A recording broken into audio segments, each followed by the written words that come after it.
Welcome back to A Celtic State of Mind. I'm Paul John Dykes, and today I am flying solo. We are talking about the last 7 days in the world of Celtic, the club that we all love and we love to chat about as well.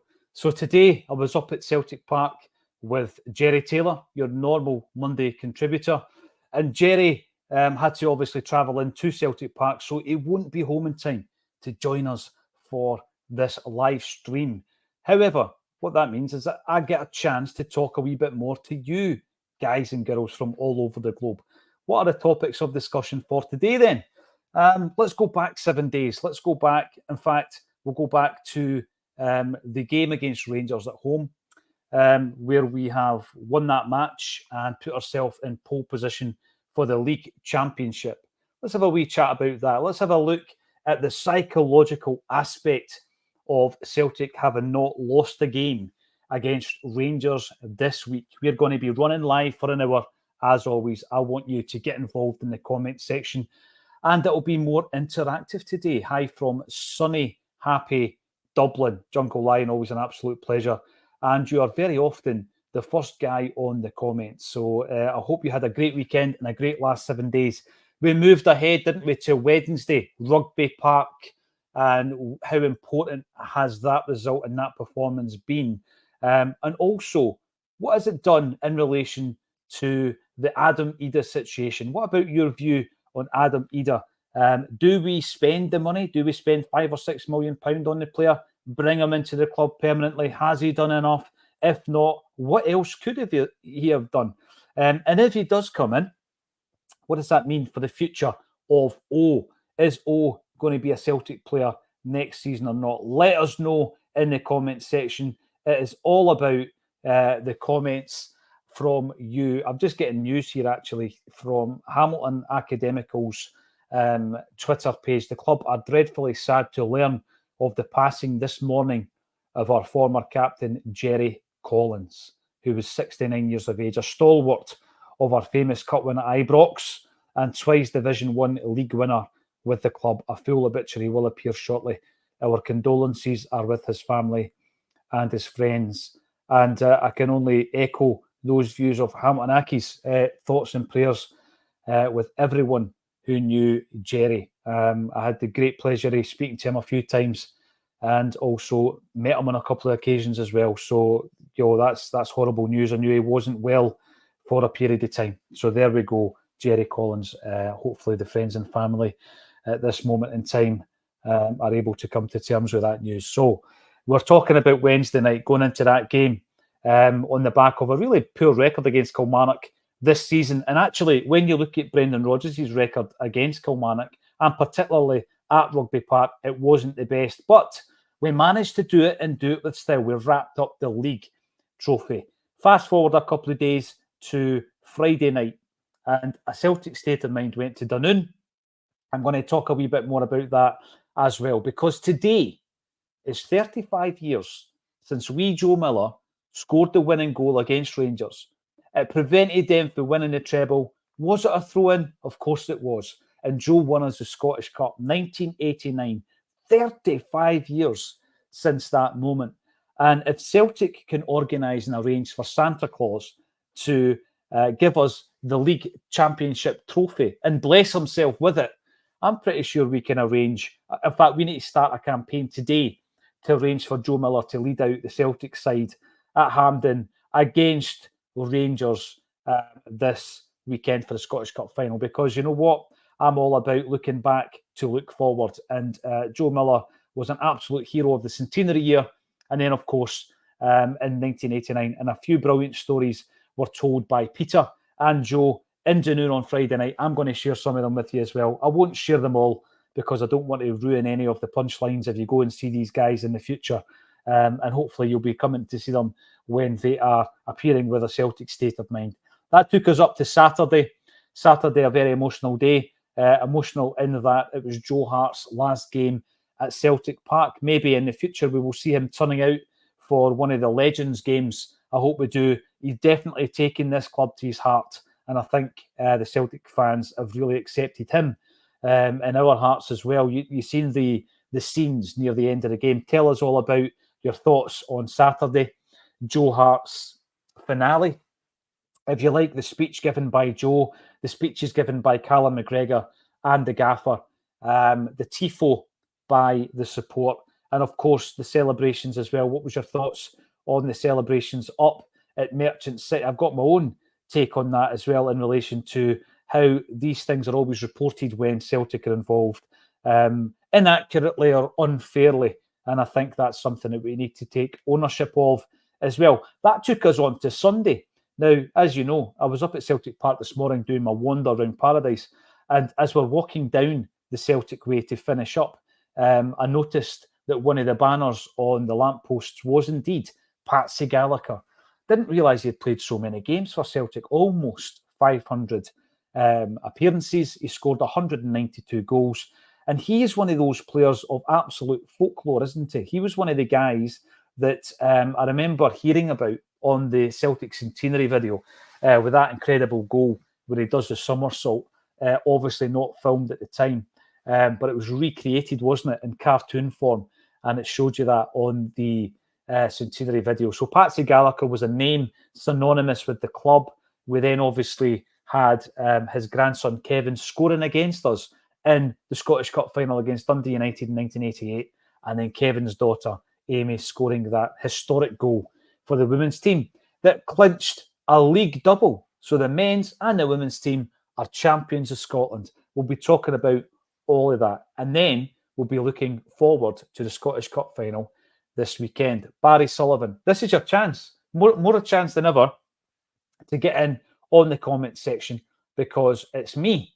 And obviously, I'll allow you to drive the conversation. I think now and again, it's always good to have that opportunity. Barry O'Sullivan, there he is. Santa, what a weekend for both the boys and the girls. Congratulations to all involved. Champions, one and all.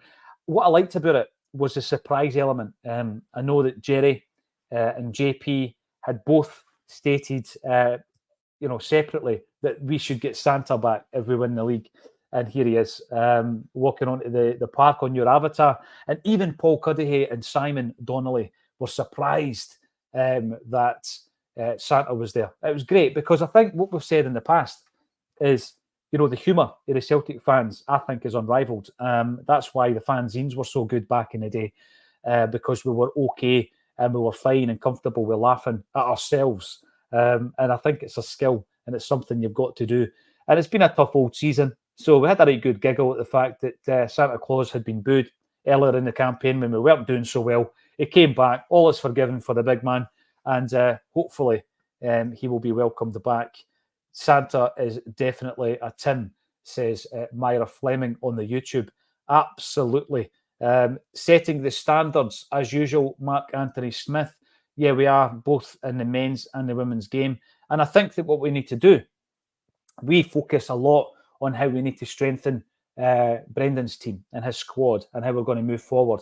And I think that winning the league on a budget that at the last check was maybe the fourth biggest in the women's league is something that, an amazing achievement, but we need to crack on. We need to build on it. I think we need to have more games, if possible, at Celtic Park. So that for me would be fantastic to push that on, bring in the personnel that we require. The Celtic Supporter Podcast, afternoon to you as well. Dale and the boys doing a great job over on the channel. Go and check it out. Check it out on YouTube, and also get them checked out on the social media channel. Smell the Glove. Didn't realise Amy Gallagher was Kevin's daughter. And when you realise that, you actually see the similarities, don't you? Aye, you do. So as I was walking down, let's start with the women's game then. As I was walking down the Celtic Way today with Jerry Taylor, I noticed in the corner of my eye that Patsy Gallagher was on one of the banners. And I may have noticed that before, but I tend to look at them when I'm walking up towards Celtic Park, because when I'm walking down, I thought that the banners were double-sided insofar as the Bertie Auld banner had Bertie on both sides. That's not the case.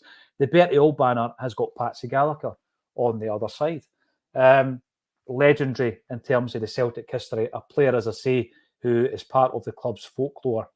And I always remember the stories around about the 1988 Scottish Cup final. And that was to quote the great Billy McNeil, something of a fairy tale season. But there was so much other elements of that you became aware of. So one of those elements was, in fact, the fact that Kevin Gallagher scored against us. And I remember the chat during that cup final around the fact that his grandfather had played for Celtic. And you learn about Patsy, as I say, personally through the centenary video, and then since then through some of these brilliant history books that the historians have written over the years, the likes of David Potter, the late David Potter, Tom Campbell, Pat Woods, all these guys. And you learn about Patsy. And obviously Kevin was a guy that I always felt was a Celtic player. He should have been a Celtic player. It was in the story that he would then sign for Celtic. He'd be a great Celtic player for us. And it didn't happen for a few reasons. I think the first reason was around about that time, Jim McLean was reluctant to sell his players to Scottish teams. That was to change with the new generation, of course, and quite a few of them did. I mean, the big money one, of course, Duncan Ferguson signing for Rangers. But in the past, McLean would never have done that when it was more club power over player power. And I think one of the big examples was Richard Gough, wasn't it? Before he got his move to Rangers, he had to go to Spurs first. Billy McKinlay, he went down south. Kevin Gallagher went down south, had a brilliant career down there as well. But I always wanted him to be a Celtic player. He's the type of guy that I thought was going to be part of this story, this thread throughout the history. But what has happened is obviously his daughter has managed to wear the hoops. And what a goal it was as well. It looked as though she was knackered and she had lost the ball in the box. It bounced back to her. There was a wee shimmy. She was, I think, fittingly wearing the number 7 jersey, and she put that ball away. And I'll tell you, for anyone who maybe hasn't bought in to the women's game so far, and I know a lot of people haven't, just watch the goal and you still get that same sense, because of the meaning of that, winning the league for the first time, and the crowd of 7,000 at Celtic Park. And it feels like a Celtic goal. Doesn't matter if it's the men's team or the women's team. It felt like a Celtic winner. But I love the historical element of that as well. Now, Paddy Lavery, I'm delighted actually that I'm able to take the time to pull up as many comments as possible, and I will allow you to drive the chat in the comment section. I enjoy this from time to time. And Jerry might join us. He's making his way home. He's on a train. He might be able to join us later on, and if he does, he will be absolutely welcome. And I'm sure that by the time he does, Paddy will have given him stick. Paddy Lavery is referring, of course, to a gig. Oh my God, there I am. I'm in the avatar picture there on the left-hand side as you look at it. Big Ewan, Paddy Lavery, myself, Dominic from Amsterdam, and Chris, double denim, proving that he actually wears double denim. Paddy Lavery is saying, I drank too much in Dunoon and I blame Jerry Taylor. Jerry gets the blame, as always, from Paddy. Now, the situation that we were in with Dunoon, as you may have noticed over the last year and a half or so, Acsom's been out and about. We've been out on the road, and it's something that I wanted to do, and it came to me during the COVID. I wanted to get Acsom out and about. I wanted to go out there and meet the people that listen to the show. I wanted to get in and about the venues and the CSCs, and I wanted to do that alongside ex-Celtic players. So last January, we launched our first Acsom live event. It was something that, I always wanted it to be with Brian McClare. Brian McClare's a great ex-Celt, of course, but he's a brilliant speaker. He's great at these Q&A events, and he's got a great sense of humour. I love the guy. He does what he wants. He's chalky. He will not do what people expect him to do. And so we did that at Gracie's, and then month on month we had an event throughout 2023, and we've continued them into this year. And obviously it takes the whole month and longer to set them up and sell the tickets and everything else. We try and keep the tickets as affordable as possible. Times are hard. 2 Celts on the stage there on Friday night, Peter Grant and Joe Miller. And we went over to Dunoon and we had a great audience. Paddy was part of that audience. It's always a pleasure to meet you, pal. And we'll be back. We definitely will be back. But we do a bi-monthly event at Barra's Art and Design in Glasgow. I know that the vast majority, my analytics on YouTube will tell me the vast majority of people that listen in are from the Glasgow and surrounding areas. But we do have listeners all over the world, of course. So, yes, come and see us. We're back in Glasgow next month, end of next month. And we are going to be joined by Alan Thompson, Stilian Petrov, Jackie McNamara. They were part of Celtic's third European final. And I've got a big shout out, a big pal of mine, big Wes Thompson. We have a laugh, Wes and I, when we see each other, because back in the day when we went to school together, I used to see Wes all the time at Hampden during that Hampden season. I was going to say infamous. It was a tough season, not a lot tougher than this one. I wouldn't compare it to this one. And me and Big Wes used to see each other all the time at the games, and it's funny because a lot of the people that now go on about Celtic were nowhere to be seen at Hampden Park. But unfortunately, Wes was telling me about the passing of a good friend of his who goes from the Fife area, called Michael James McHale, and people may know him as Tiger McHale. And he sadly passed away. And I did see the banner at Celtic Park. I seen it being unfurled because the name Tiger McHale, I thought to myself, it stood out.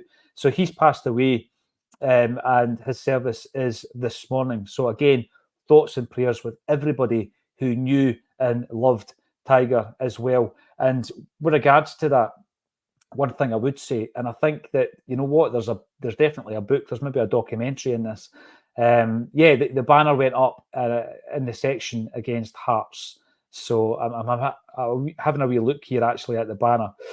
He was one of, I'm guessing, very few surviving supporters who was at Lisbon in 1967, in Milan in 1970, and in Seville in 2003. Now, I've often thought about this because my ex-football coach, Mick Hutton, I am certain, was at all three of Celtic's European finals. To date, I'll put that in brackets, to date. There may be more. Anybody in the comment section were at those three finals? Let us know, because I'll tell you something. You're a special band of Celtic fan if you've been at all three of those finals, when you consider how long ago we were in Lisbon. So, yeah, big Celtic man, says Wes. Big shout out to Wes as well. And he was on Wes's Celtic Supporters Club. His funeral is today, and it's at St. Peter in Chains. So thoughts and prayers with Wes and all the Tigers, mates, and all his family and everybody that knew him in the world of Celtic and beyond. And I'll tell you something, from what I've been told, Celtic were this man's life. Let us know if you or anybody you knew were at the three finals. I think there's a documentary in that. I really do. Now, I was talking about Dunoon. I had never been, all right? I'm a country bumpkin from Fife. I'd never been to Dunoon, and I decided to drive. I didn't get the ferry. I wanted to take in the sights. It was a beautiful, sunny Friday afternoon, early evening, and I drove the entire way, and it's beautiful. Ewan Martin told me how beautiful it was, and he was right. And this is the man who, without whom we wouldn't have had the gig. So thank you very much. And hopefully we could do it again and bring someone else through to Dunoon for the Celtic community through there as well. When is the roadshow coming to Dublin? As soon as possible is my answer to that. I would absolutely love to come over to Dublin with a couple of ex-Celtic players and a couple of the Acsom team as well. Ian Royce says, morning all. Hasn't it been a great last few weeks? Can't wait for Saturday. Now, we've been told by several viewers to stop using the term narrative, and I've just said it there, so apologies. But one thing that Acsom has been doing over the last few weeks is talking about the absolute domination of Celtic when it comes to Scottish football. Now, I don't like triumphalism. I do not like it. I don't think it's in our nature. I do think that you need to celebrate your successes, and you do it with humility. And I hope that's how most of us do it. Patter and banter and crack is brilliant. It's part and parcel of being a football fan, and it should never leave the game. But I think the facts have to constantly be highlighted. And the facts are, yes, it has been a great last few weeks. But I keep saying this, and I started saying it, in actual fact, in and around the time that we were doing our gigs with Martin O'Neill. As part of my intro, I spoke about the successes that we had in the 23 or 24 years since Martin O'Neill. And I looked at the successes we had in the same length of time prior to Martin O'Neill. And it was night and day. It was absolutely night and day. And what it showed, yes, it shone a light on the fact that, we had our troubles, in the 90s, absolutely. We tailed off in the 80s with our troubles in the 90s. And then obviously we had the takeover. Martin O'Neill comes in, we spend a lot of money, we have that fantastic team. Not only that, it set in motion a period of domination. And I know, and it's right, the motion was set up and the momentum was started and the engine was started by Fergus McCann, absolutely. On the park, the domination on the park started with Martin O'Neill. And it started in 2000 to 2001. And if you look at the domination from then until now, and I get that there has been an implosion, a liquidation within that period of our biggest challengers, absolutely, but that's not a problem. We can only play the team and the challenger that's in front of us. We were able to obviously do it in a way that when we had overspent, then we were able to tighten our belts for the few seasons after that. In terms of post-Martin, we did it under Gordon Strachan. We employed Peter Lowell, who, in terms of the financial acumen that he brought to the football club, you can love or loathe him as an individual. Everybody's got their own opinions, but I tell you something, since he came back, the financial aspect of the football club has absolutely gone meteoric. Massive part of that, of course, is that the money is coming from fans like you and me. But the point is the domination. We have dominated Scottish football for a generation. What is a generation? I always thought a generation was like a quarter of a century, there or thereabouts. We have dominated Scottish football throughout that period. 18 league titles, 11 Scottish Cups, another Scottish Cup to come. You look at the quadruple treble, 12 domestic trophies on the bounce, 9 in a row, an invincible treble within that 9. And in that period as well, a European final. We're talking about people who had been at all 3 cup finals in Europe. The UEFA Cup final in 2003, sometimes you overlook the fact we got to the quarterfinals the following season, 2004. We've had 9 group stage appearances in the Champions League. We have got to the last 16 on 3 occasions. So we have done fairly well in Europe. I know that we want to do better, but in terms of domination, this is a word now that I think we're seeing more and more of creeping into the mainstream narrative, whereas before it was always Scotland's big 2, as if it was a pass the parcel, and it's not. It absolutely is not. This is a generational period of success, and I think we are on the cusp of it being another generation of success, which I'm very excited about. I don't think we can become complacent.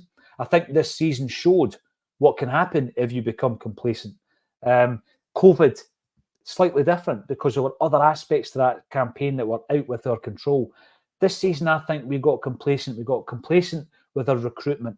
There was the transition, of course, between Ange Postecoglou and Brendan Rodgers. That was always going to make things difficult, right? It wasn't going to be seamless. But Brendan Rodgers got the job done. He got it done with a group of players who I think are, to be trusted. Brendan Rodgers can trust them, but he wants to improve them. And I think that we need to improve them. Where will we improve? What are the priorities? We'll talk about Joe Hart. I'm going to rewind to the weekend before. We beat Rangers again. Not quite a clean sweep. There was a draw in the mix. However, they've not beaten us this season. What kind of psychological advantage does that give us in the cup final? Do you buy into that? Do you think it's a one-off game, therefore the old cliche comes out, form goes out the window? I'm not sure it does. Sometimes I look at cliches and we all get into the habit of using them. But when you actually strip it back and look at the data, does form go out the window? I'm not so sure. You have a look at the last 16 games played by Rangers, or challengers, who were going to be playing in the Scottish Cup final. And you ask yourself as a football fan going into that game, as a Celtic fan, would you be confident going into that Scottish Cup final on that run of form? Because I know I wouldn't. I'm confident going in on this run of form. You look at the performance at the weekend, which we'll be looking at and focusing on, and you ask yourself, was it vintage? Of course it wasn't.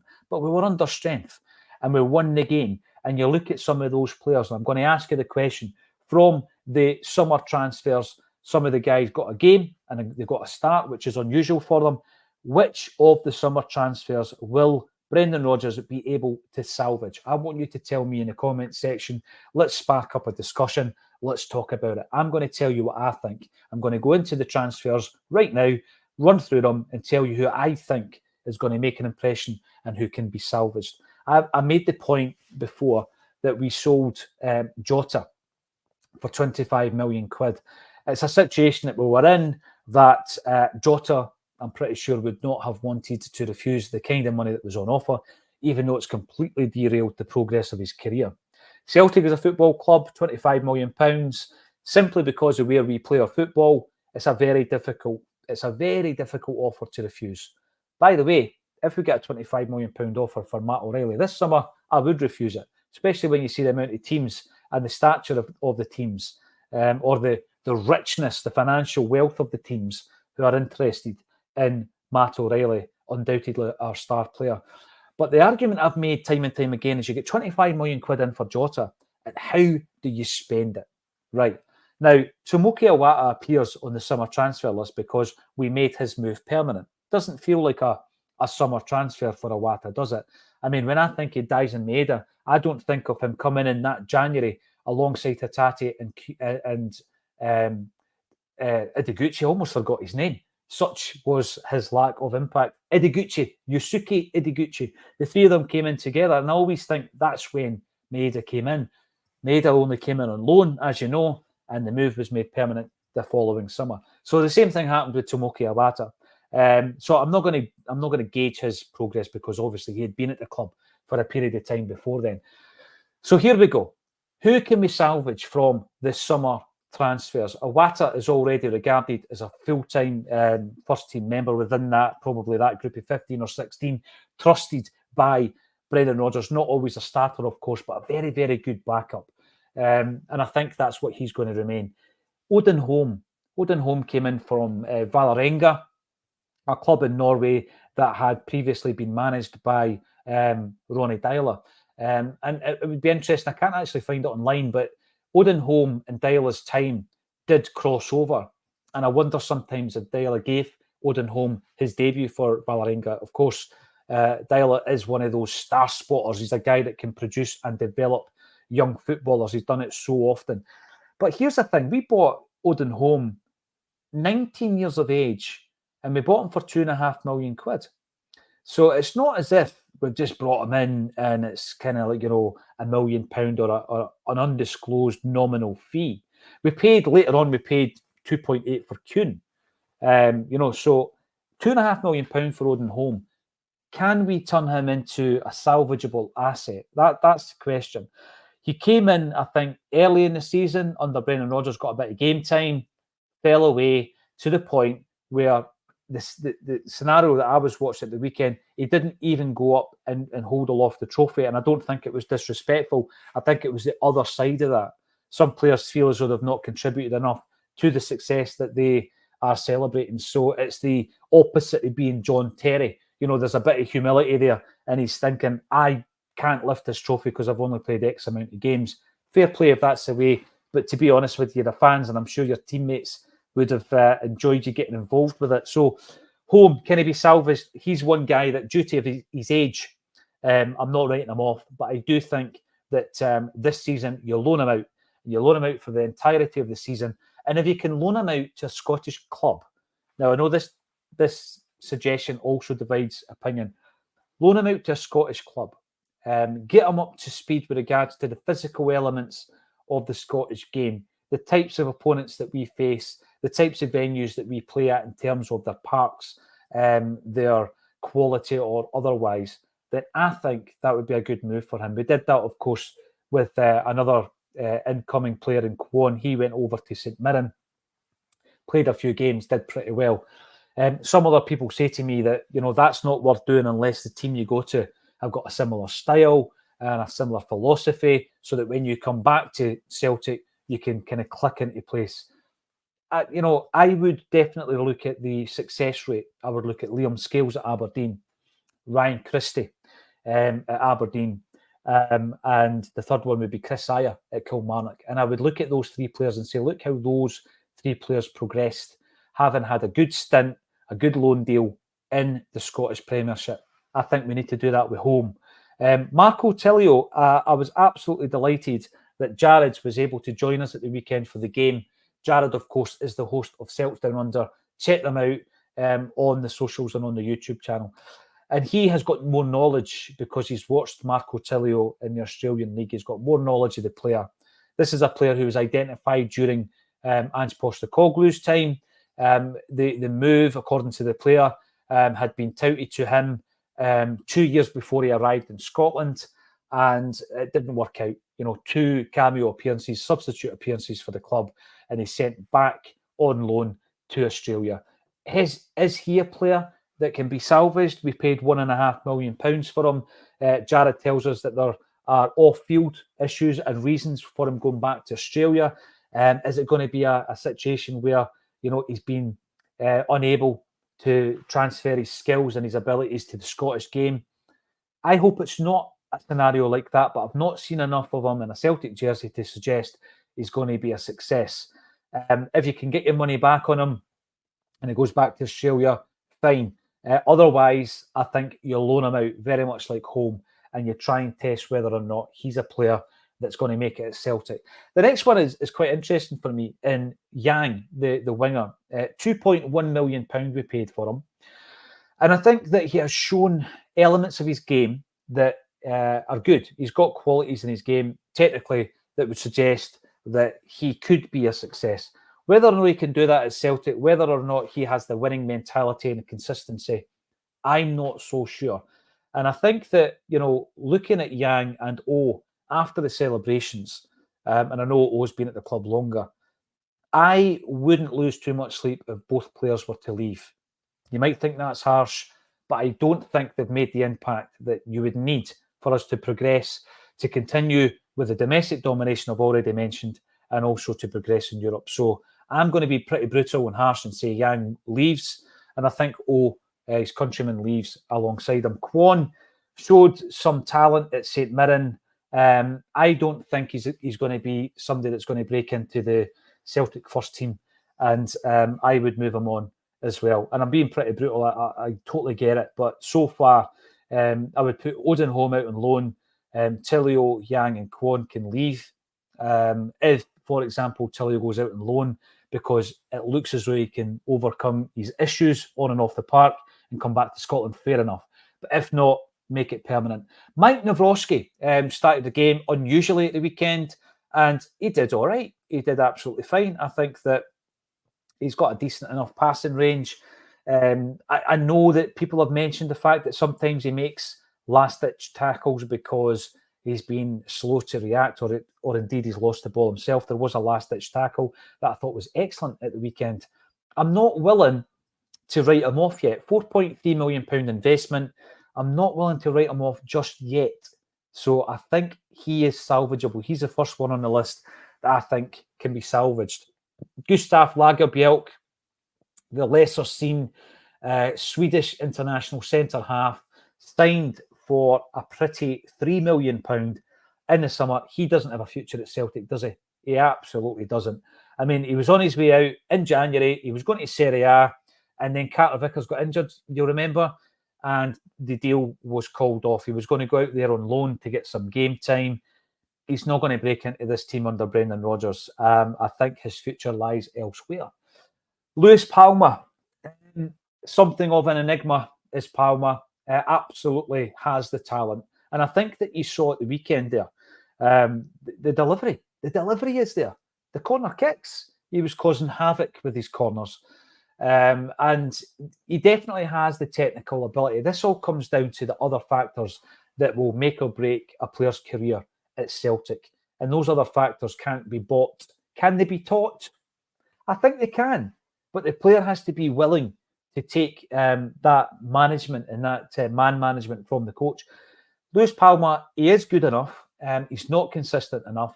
There's areas of his game that are more of a mental. I'm talking about the winning mentality of players. He needs to have that mentality. I've seen him, working back. He's never going to be the best defender in the world. He's never going to be a Maeda in that respect. But I saw a lot more work from him. He scored the winner. I was chuffed to bits for him. He missed a sitter with a header. And it was a wee reminder. He's not going to start the Scottish Cup final, but it was a wee reminder that his career can be salvaged. I'm going to put my neck on the block and say Palmer can be salvaged alongside Nawrocki. It cost us £3.5 million. He scored in the Champions League. He has got a good record of goals and assists. And I think, given a pre-season and working longer under Brendan Rodgers, I reckon that we can get a player out of him. One of the summer imports, if you like, was Nat Phillips. Didn't work out for him, and away back to Liverpool he went before being loaned out to Cardiff City to play alongside David Turnbull. Paulo Bernardo is the final player from the summer that I want to discuss. Now, Bernardo is a young player from Benfica, as you know, and he came in on loan. The supposed transfer fee is going to be £6 million. The big question is, do you stick or twist on Paulo Bernardo? Right, I'm going to come back to that. So the list: Home, Tilio, Yang, Kwon, Nawrocki, Lagerbielke, Palma and Bernardo. Who do you think has a future at Celtic? I'm going to go for Nawrocki and Palma, and I'm going to say that we should buy Bernardo. Buy Bernardo, I think he's got a future. So 3 out of that list of players, I think, can be salvaged and have a future at Celtic Park. Let us know what you think in the comments section. And I'm not forgetting the 2 winter transfers. I'm going to speak to them as well. But what I'm going to say is it's all about your comments. We've got Celtic follower coming in. Seagrass wandering around the park at full time. Was expecting James McCarthy to be there too. All I would say to that one, we've had a wee run and joking. That's all it is, tongue in cheek. With the car share, players that you don't see. What did they get up to day to day? You've seen some of them celebrating the title win, and rightly so. James McCarthy wasn't there. I don't want to give the guy a hard time. I don't know what's going on off the park. He's a Celtic fan through and through. He's never going to be turning down the length of contract that we offered. It's not worked out for him. Simple as that. The boy has had horrific injury woes. He's a guy that we signed him when he was, just coming through. Before he went to England, he would have been a magnificent player for Celtic. The minute he goes down south, it's hard to get him until such times as he's lost a lot of game time through injury. But whatever happens with James McCarthy, I wish him well. I hope he can find a move and go and play football and finish his career actively contributing to his team as well. Here we go. Lubo's Ibrox party. Remember that? Thanks for tuning in. You're on the YouTube. We're 1200 live here, and we're running on various different channels, including the old Instagram, as well as Twitch, X, YouTube, LinkedIn, and Facebook. So thanks everybody for getting involved. Leave us your comments, and we will bring as many of them up as possible. Lubo's Ibrox party, hopefully winning a double with Angie's team. So looking forward to see what Brendan does next season. So am I, absolutely. Half man, half pie. Did you enjoy your weekend? I think quite a few people will be waking up with a wee kind of sore head this morning. How come all season, Gordon Cooper, how come all season we wanted a left back and a goalkeeper? Now we don't want him to leave. Let's talk about Joe Hart, shall we? Right, so we're asking the question. Let us know in the comments section. Who can be salvaged from the summer transfers? I've gone for 3. I've gone for Nawrocki. I've gone for Palma and Bernardo. I think the rest of them, other than Home, let them go. And then loan out Odin Home. Get him some game time. Because he's used to playing. He was a guy that got a lot of games in Norway. He was introduced to the side very, very young. He's used to playing. Get him the game time. See how he develops and bring him back if he does well. The next point I was going to ask you in relation to that, does Celtic's psychological advantage of having not been defeated by Rangers mean that we can win the Scottish Cup? Let us know. And also, we are starting a campaign for Joe Miller to lead out the Celtic side. If Santa Claus can give us a league trophy, Joe Miller can lead out the side. That's what I'm saying anyway. And the campaign starts absolutely here. Gordon Coney, good afternoon. Acsom, you've got Brendan Rodgers, the Gucci belt, and a tin. You've got a bag of tinnies and the league trophy. Absolutely brilliant. But AI by Gordon. Good afternoon, Acsom. It's been a great weekend with all associated with Celtic. We have shown beyond doubt that Glasgow is our city. Going back to the discussion around Amy Gallagher, Kevin Gallagher, Patsy Gallagher, I said I always wanted Kevin Gallagher to sign for Celtic, and I never did. What other players did you want to see in the hoops? You thought they would have been brilliant matches to Celtic and it didn't come off. Let us know in the comments section as well. But we're going to be talking about Joe Hart. Trophy day is always an emotional day. You're standing there, often with friends and family. You think back to other days like that. Sometimes in doing so, you think about people who are dearly departed, people you went to the games with, people you grew up with, people that gave you the absolute gift of Celtic Football Club. And I'm not meaning to sound cliched, I mean every single word of this. And these days are special, these trophy days. They've always got to be soaked up. You can never, ever take them for granted. And I think sometimes, like the COVID season, for example, or even at certain points this season where it didn't look as though we were going to do it, you actually remind yourself. You remind yourself of how special these times are. And not in the sense of dumbing your expectations of Celtic down. Because I know that's a discussion we've had. We start off every pre-season saying, this is the one that we can progress in. We need to change the recruitment model. We need to do better in Europe. This is the one where we can see all these things going into place. We are a progressive football club. And then coming into the last couple of weeks and months of the season, all your focus is on just being an inch ahead of Rangers. So I get that there's a contradiction in that. I do get it. And I never set out year on year to just be a whisker ahead. And by the way, I know that for the last 3 seasons, we've extended the lead season on season. Was it 4 points in Angie's first season, followed by 7 points in the second season, and then 8 points this season?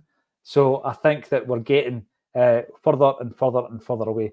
So we need to extend that, and we need to do better in Europe. So these trophy days are very, very important. Never, ever take them for granted. But then you've got Joe Hart, and you've got all these other emotional aspects, all these other subtexts running alongside the fact that you're getting the league trophy. And the Joe Hart story was a great one. And I keep saying this, you know, I read the Martin O'Neill book. It was brilliant. For anyone who's not read it, absolutely tremendous. But he had such a phenomenal football career beyond Celtic that only one chapter is dedicated to his time at our football club. And it's understandable because you look at the fact that he won 2 European Cups with Nottingham Forest. He played under the great Brian Clough. He then went on his own managerial odyssey, which resulted in Celtic noticing him due to the fact that he was doing so well with a provincial club, Leicester City, and he was winning trophies with Leicester and getting them into Europe. And then he's got the Celtic bit, and then the post-Celtic career of various other managerial positions, most notably Aston Villa and the Republic of Ireland as well. So, you know, sometimes we're just a chapter in someone's story. And I think when Joe Hart came in, there was some people didn't even want us to be a chapter in his story. And I spoke about this over the weekend. Let us know your thoughts here. Why was there a perception of Joe Hart? And it was mainly down to Joe Hart, the person, rather than the player. Because if you look at a goalkeeper who's played 75 Champions League games, I think it was, for Man City, who had won every domestic honour for Man City, who had played in 2 World Cup finals tournaments and 2 European Championship final tournaments for England, then you cannot argue that in terms of what he can bring to the table and on the pitch was undisputably quality, right? Yeah, maybe at the end of his career, maybe having had a few disappointing seasons, he's coming to Celtic. However, you couldn't argue about the talent and the quality of the guy. But a lot of people seem to be put off by Joe Hart, the person. And I remember the press conference that he gave when he first came to the club, and he's saying things that you're like, oh, I like that, but I've heard similar things in the past from guys that come to the club who knew nothing about the club, who tried to endear themselves to players and say things, right down to Subbuteo, always picking Celtic, or listening in to Celtic games on a transistor radio in Kenya and all this kind of stuff. You've heard all these stories, right? But Joe Hart, he spoke very well from day one. And according to all his teammates who have spoken about him, he's been an absolute Goliath. He's been a giant in that dressing room and on the training pitch. And I think this season, more than any, you could actually say that the season he came in, we needed his leadership as much as we needed his talent. That season when Ange first took over, the transition of getting a team on that park to play and make sure that we won that league trophy back. Now, Ange never spoke about that during the season. He spoke about it once he'd won it.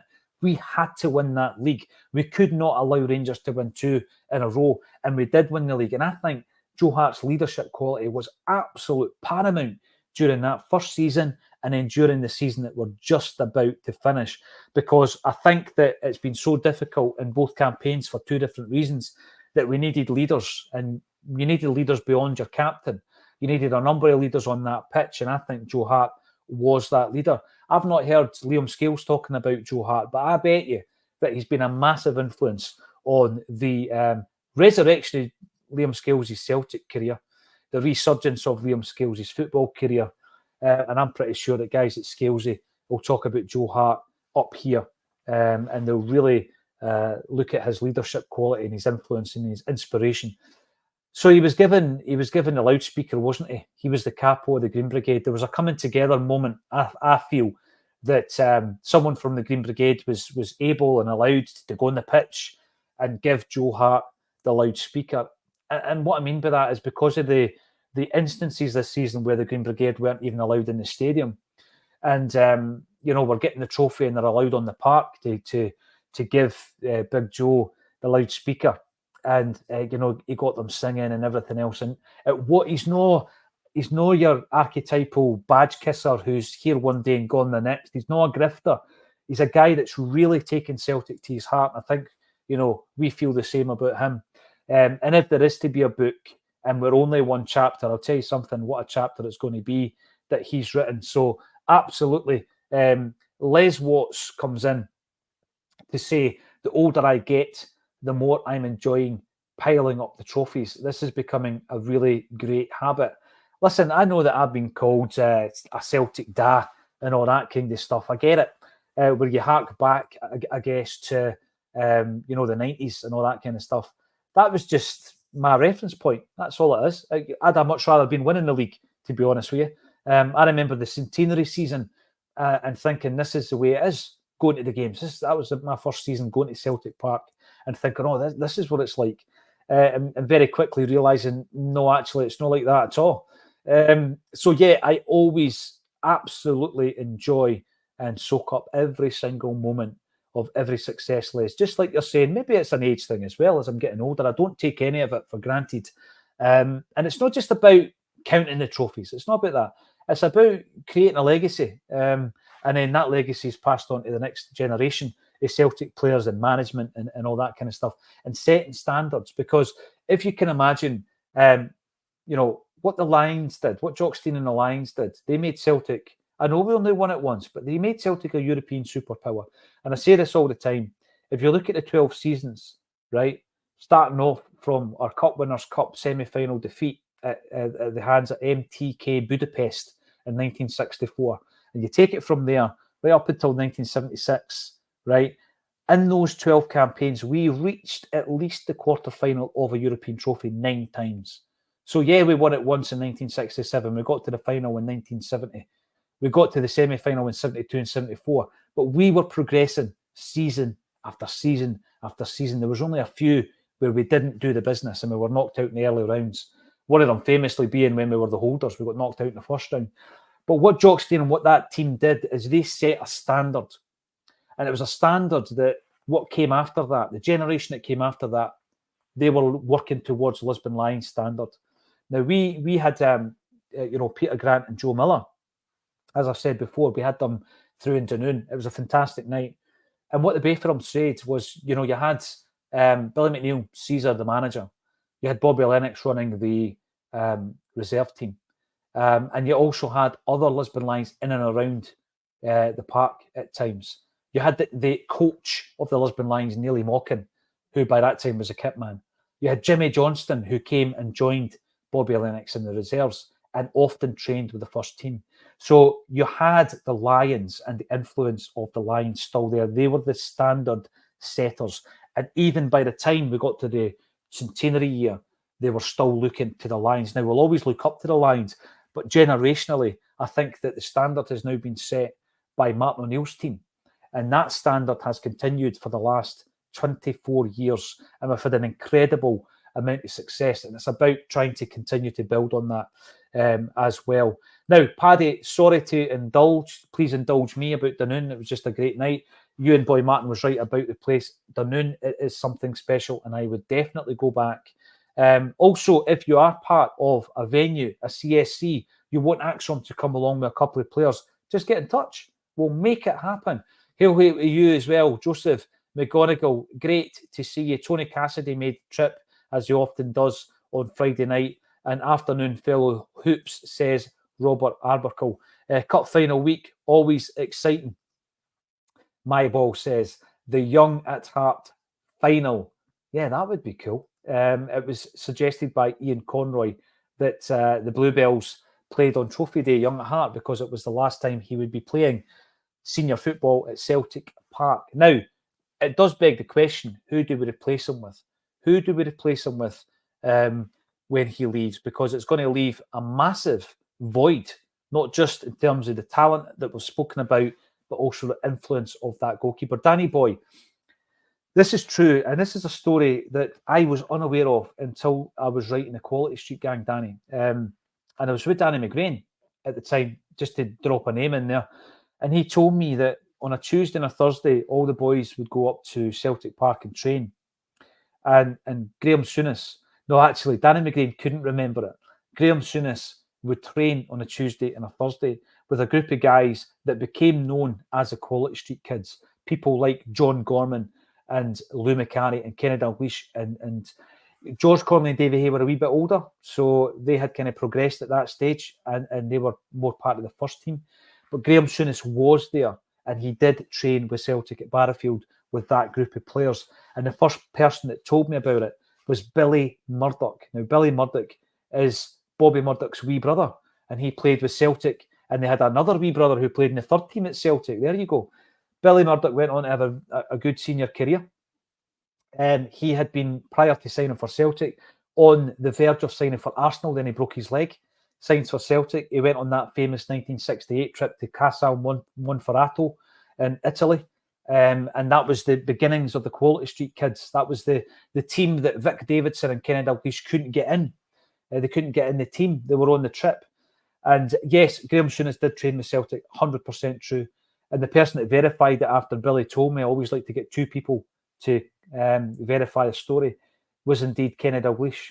Kenny Dalglish remembers it. Danny didn't remember it, but yeah, he was there. So there we go. Kevin Byrne, not only were Celtic the first team playing on British soil to win the European Cup, they were only the fourth team to win it at the time. Yeah, you're right. Who were the other three? Real Madrid. I would say Real Madrid, obviously. Benfica. Who else? Did Fiorentina win it? Let us know. I think Benfica were one of the winners and Real Madrid were one of the winners. Let us know who the third one was as well. Let's look at Lennon Miller, says Ian. Yeah, I get that, absolutely. Now, I want to go back, Ian, to Wednesday night, because we've spoken about the players that I think are salvageable from the summer. Wednesday night was possibly the best performance of the season, I would say. It was up there, probably top 2 or 3. And we came up against a Kilmarnock side who are quite stubborn. And it's not just under Derek McInnes. I mean, Brendan Rodgers had a brilliant record against Derek McInnes when he was at Aberdeen, but not such a great record against Kilmarnock across both tenures at the football club. And, you know, I think part of that was Rugby Park as well, not a great record at Rugby Park. So we've gone into that game, and I think if you look at the pre-match and the week leading into it, I don't know if I was overconfident. I think I predicted we would win the game, but at no time did I think it was a 5-0. Absolutely didn't think it was going to be that. Free-flowing football, tore them to pieces, some great performances. I think the man of the match was Matt O'Reilly. But a big talking point from that game was the fact that he started and the performance of Adam Idah.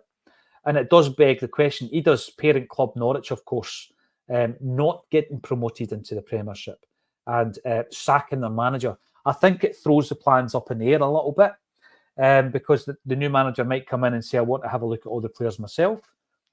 The new manager might come in and say, no, surplus to requirements, let them go. And Brendan Rodgers obviously will be looking at Idah. And the question is, Has he done enough to make the move permanent? And people are saying in the comment section, what else more could he have done? And I think that's where I am in relation to that. What else could he have done? And I look at some of the big games that he has positively contributed to. I mean, without Adam Idah, would we have won the league? There's the first question. Let us know in the comments section. Would we have won the league without Adam Idah coming in January? He scores the 2 goals against Hibs, penalty kicks, which have been something of an Achilles heel for Celtic this season. He steps up twice, balls of steel, scores the 2 of them, Easter Road. We win the game. And after the game, I had the audacity to say, is this a turning point for Celtic? Bad performance that night, but it was something of a turning point. We've then got the game against Motherwell, comes on as a sub, scores that brilliant header, scores a double.